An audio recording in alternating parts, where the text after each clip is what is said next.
सम्राट.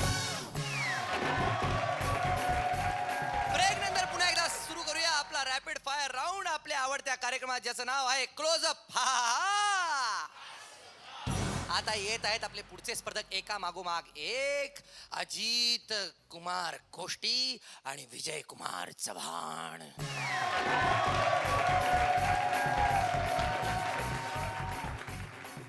हास्य सम्राटमध्ये माझी निवड झाली आणि गावात मला काय मार्केट आलं म्हणून सांगू.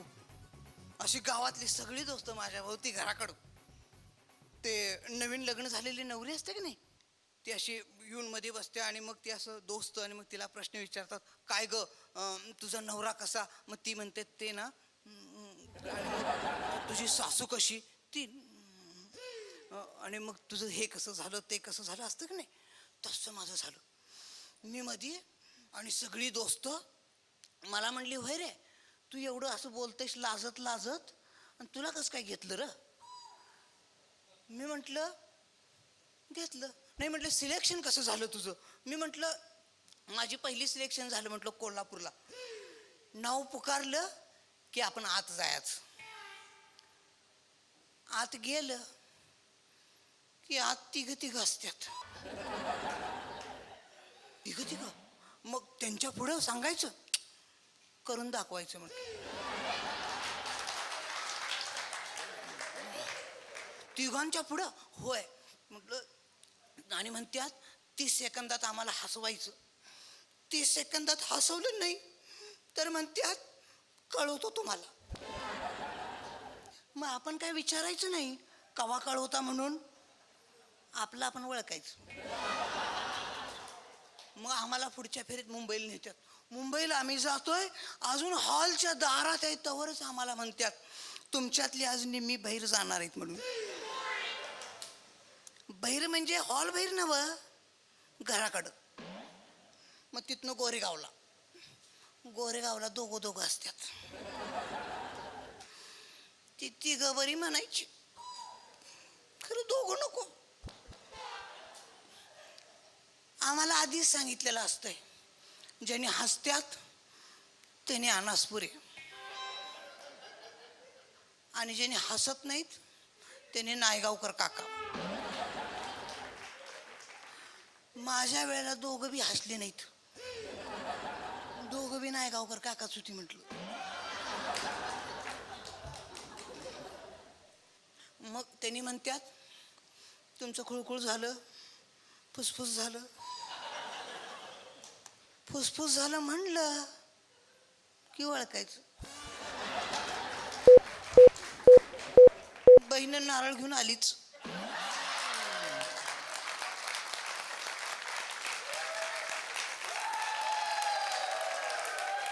आणि जाता जाता म्हणतात नारळ फोडून खाऊ नका बर्फी करून, आणि बोलवणार आहे. मी तर बर्फी करूनच खाणार आहे, आणि बोलत तर दुसरा घेऊन यायचा.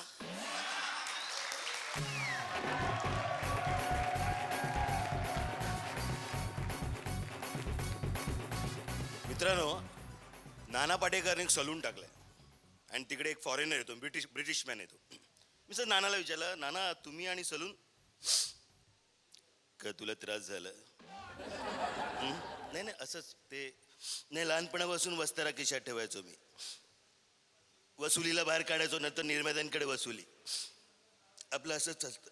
थोडं तो foreigner, excuse me Nana Patekar, नीट बोल, मला थोडे केस कापायचे होते. मराठी बोलायला लागलास म्हणजे परत काहीतरी या लोचा करणार दिसतोय. अब्दुल घे आतमध्ये घे. अब्दुल आणि नाना पाटेकर एकत्र, आता आम्ही दोघं एकत्रच असतो नेहमी. जर केस काप. अब्दुल थोडे कमी, इथे जास्ती. ओके. अरे असे काय कापतोस? दे फणी, दे कैची, दे इकडे. खाच.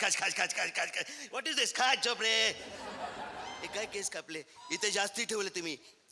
इधर थोडा दिमाग रहता है, छोटा दिमाग. You know small brain. चल पैसे दे. पैसे नाही देणार. तुम्ही केस बरोबर नाही कापले, पैसे नाही देणार. अब्दुल घे त्याची अंगठी काढ, चैन काढ, घड्या काढ, आपणच आहे ते सगळं काढून घे त्याकडनं. आणि त्याच्या बाजूलाच निळू फुलांचा सलून असतो, तिकडे एक कॅरेक्टर येतो.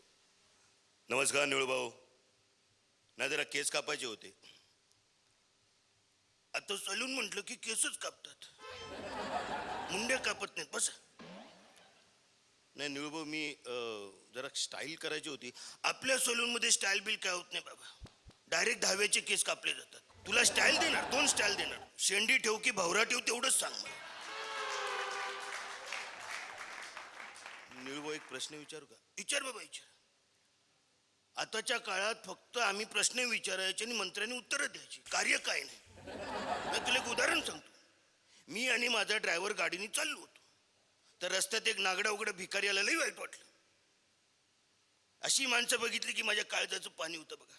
मी गाडी थांबवली, मी त्या भिकाऱ्याला बघितलं, ड्रायव्हरचा कोट खेचला आणि भिकाऱ्याला देऊन टाकला.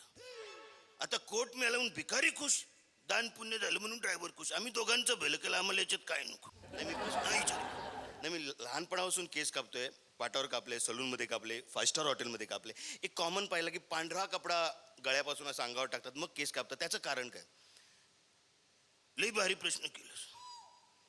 पांढरा कपडे एवढ्यासाठी टाकतात की आपण मेल्यानंतर जिवंतपणे बघायचं कसं दिसतो ते, आणि हे केस एवढ्यासाठी भवरा ठेवतो की आपली पोरं कशी दिसतील ते पण आरशात बघायचं. बरं, थँक्यू.